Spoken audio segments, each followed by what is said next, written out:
umuherwe akaba umugwizatunga, umukire w'akataraboneka akaba umushoramari udasanzwe ku rwego mpuzamahanga witwa Bill Gates, uri mu Rwanda muri iyi minsi, uri gutemberera mu Rwanda gusura ibikorwa bitandukanye, gusura amasosiyete atandukanye. Bill Gates ni muntu ki? Ese Bill Gates ubuzima bwe ni ubuhe? Yakuze ate? Yakuriye hehe? Yageze ku butunzi gute? Yaje kugera ku kuba umukire wa mbere ku isi biciye mu buhe buryo?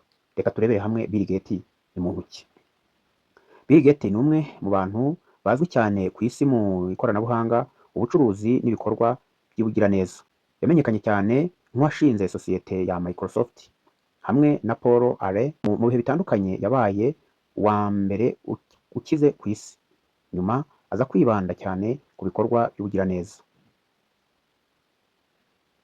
Bill Gates yavutse ku wa 28 Ukwakira umwaka w'1955, avukira Seattle. Se yari umunyamategeko, naho nyina yari umuyobozi mu miryango n'ibigo bitandukanye. Yakuriye mu muryango wabahaga agaciro cyane amashuri no gukora cyane. Akiri umwana yakundaga cyane gusoma ibitabo byinshi, gukemura ibibazo by'imibare, guhora ashaka kumenya uburyo ibintu bikora. Ababyeyi be bamutoje gukunda gutekereza no kudacika intege. Bill Gates yaje gukunda mudasobwa mu mwaka w'1968 kugera mu mwaka w'1973. Ageze ku myaka 13 yinjiye mu ishuri rya Lakeside School. Iryo shuri ryari rifite mudasobwa, ibintu byari bidasanzwe muri icyo gihe. Bill yamaranye amasaha menshi yandika porogaramu cyangwa se programs, aho benshi bakinaga we akiyigira uko mudasobwa ikora. Yahise aba inshuti magara na Paul Allen, bombi barotaga kuzubaka ikigo gikomeye cy'ikoranabuhanga. Bill Gates yaje kwinjira mu bucuruzi bwe bwa mbere. Bakiri abanyeshuri bakoze porogaramu zitandukanye, harimo gahunda yo kubara amakuru, sisiteme yo gutegura amasomo, porogaramu zo gufasha ibigo bitandukanye. Mbere y'imyaka 18 Bill Gates yari amaze kubona amafaranga ku bumenyi bwe bwa porogaramu. Yinjiye muri Harvard University mu mwaka w'1973 kugera mu mwaka w'1975. Nubwo yari umunyeshuri mwiza, umutima we wari mu ikoranabuhanga.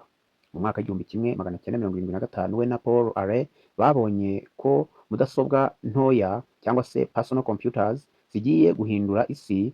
Bahise bafata icyemezo gikomeye cyo kuva muri Harvard. Mu mwaka w'1975 bashinze Microsoft. Intego yabo yari mudasobwa kuri buri biro no muri buri rugo. Icyo gihe abantu benshi babifashe nk'inzozi zidashoboka.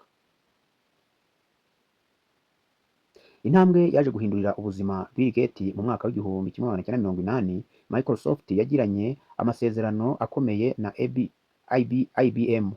Microsoft yahaye IBM sisitemu ikoresha mudasobwa MS-DOS. Ayo masezerano yahinduye amateka y'ikigo. Mu mwaka w'1985 Microsoft yasohoye Windows. Nyuma haje Windows 3.0, Windows 95, Windows 98 na Windows XP. Windows yakwirakwiye ku isi yose, miliyoni nyinshi za mudasobwa zatangiye kuyikoresha.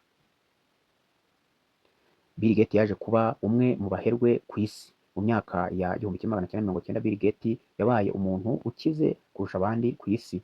Umutungo we wazamutse kubera imigabane ya Microsoft, ishoramari, ubwenge mu bucuruzi. Nyuma yo kugabanya akazi muri Microsoft, yatangiye gushora imari mu ngufu, ashora imari mu buhinzi, ashora imari mu buvuzi, ndetse ashora imari mu ikoranabuhanga ndetse n'ubutaka. Uyu mugabo yaje kurangwa n'ubugiraneza. We n'uwahoze ari umugore we bashinze Bill and Melinda Gates Foundation. Yatanze miliyari nyinshi z'amadolari mu kurwanya malariya, kurwanya imbasa ariyo mu rurimi rw'amahanga twita polio, guteza imbere uburezi, guteza imbere ubuhinzi muri Afurika, guteza imbere ubuzima. Ni umwe mu baterankunga bakomeye b'ibikorwa by'ubugiraneza ku isi. Bill Gates yaje gutandukana n'umugore we yashakanye na Melinda French Gates mu mwaka w'igihumbi kimwe magana cyenda mirongo cyenda na kane. Babyaranye abana batatu. Mu mwaka w'ibihumbi bibiri na makumyabiri na rimwe batangaje ko batandukanye nyuma y'imyaka 27 babana. Uko yashatse amafaranga ndetse n'inzira yabinyujijemo, yubakiye umutungo we ku bintu 4 by'ingenzi: ubumenyi mu gukora porogaramu, guhinga no guteza imbere Microsoft, kugumana imigabane y'ikigo, gushora imari mu yandi masosiyete n'imishinga. Ntiyabaye umukire kubera umushahara, ahubwo kubera kugira imigabane y'ikigo yashinze no kuyibyaza umusaruro. Uyu munsi Bill Gates nubwo atakiri umuyobozi mukuru wa Microsoft, aracyagira uruhare mu bushakashatsi, ikoranabuhanga rya AI, ubuzima, ubuhinzi, kurwanya indwara, guhangana n'imihindagurikire y'ikirere. Aracyabarirwa mu bantu bakize cyane ku isi kandi akomeza gutanga amafaranga menshi mu bikorwa by'ubugiraneza. Bill Gates yagaragaje ko gukunda kwiga no gukomeza kwitoza bishobora kubyara amahirwe akomeye. Gufata amahirwe igihe agaragaye bishobora guhindura ubuzima. Gukorana n'abandi bafite intego imwe bishobora kubaka ikintu gikomeye. Gushora imari no gutekereza igihe kirekire bishobora gutuma umuntu yubaka umutungo.